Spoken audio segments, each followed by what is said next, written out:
This is Roger Hibbert and his beautiful wife Elizabeth, and today we're in the 18th chapter of John. When Jesus had spoken these words, he went out with his disciples across the brook Kidron, where there was a garden, which he and his disciples entered.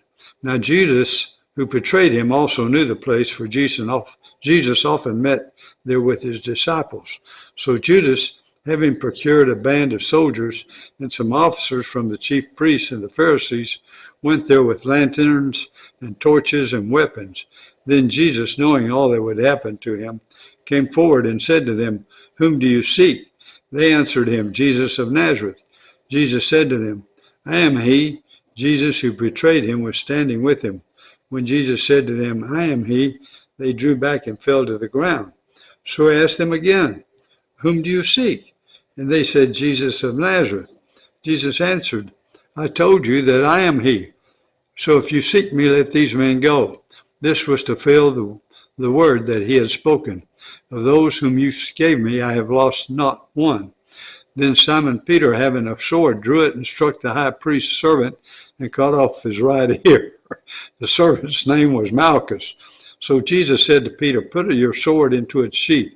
Shall I not drink the cup that the Father has given me?" So the band of soldiers and their captains and the officers of the Jews arrested Jesus and bound him. First they led him to Annas, for he was the father-in-law of Caiaphas, who was high priest that year. It was Caiaphas who had advised the Jews that it would be expedient that one man should die for the people.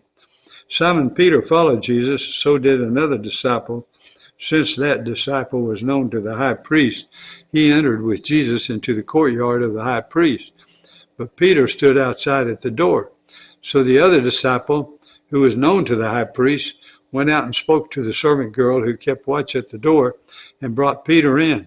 The servant girl at the door said to Peter, "You also are not one of his servants' disciples, are you?"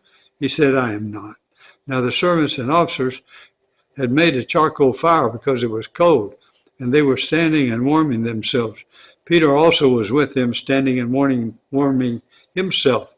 The high priest then questioned Jesus about his disciples and his teachings. Jesus answered him, "I have spoken openly to the world. I have always taught in the synagogues and in the temple, where all Jews come together. I have said nothing in secret. Why do you ask me? Ask those who have heard me what I said to them. They know what I said." When he had said these things, one of the officers standing by struck Jesus with his hand, saying, "Is this how you answer the high priest?" Jesus answered him, "If what I said is wrong, bear witness about the wrong. But if what I said is right, why do you strike me?" Annas then sent him bound to Caiaphas, the high priest. Now Simon Peter was standing and warming himself. So they said to him, "You also are not one of his disciples, are you?" He denied it and said, "I am not." One of the servants of the high priest, a relative of the man whose ear Peter had cut off, asked, "Did I not see you in the garden with him?" Peter again denied it, and at once the rooster crowed. Then they led Jesus from the house of Caiaphas to the governor's headquarters. It was early morning. They themselves did not enter the governor's headquarters, so that they would not be defiled, but could eat the Passover.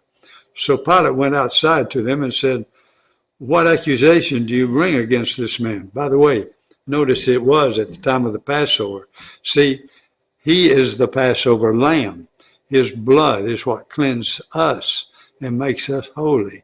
And so the angel of death passes over us. We don't die. All right. "What accusation," Pilate asked, "do you bring against this man?" They answered him, "If this man were not doing evil, we would not have delivered him over to you." Pilate said to them, "Take him yourselves and judge him by your own law." The Jews said to him, "It is not lawful for us to put anyone to death." This was to fulfill the word that Jesus had spoken, to show by what kind of death he was going to die. So Pilate entered his headquarters again and called Jesus and said to him, "Are you the king of the Jews?" Jesus answered, "Do you say this of your own accord, or did others say it to you about me?" Pilate answered, "Am I a Jew? Your own nation and the chief priests have delivered you over to me. What have you done?" Jesus answered, "My kingdom is not of this world. If my kingdom were of this world, my servants would have been fighting, that I might not be delivered over to the Jews. But my kingdom is not from the world. Then Pilate said to him, So you are a king? Jesus answered, You say that I am a king. For this purpose I was born, and for this purpose I have come into the world, to bear witness to the truth. Everyone who is of the truth listens to my voice. Pilate said to him, What is truth?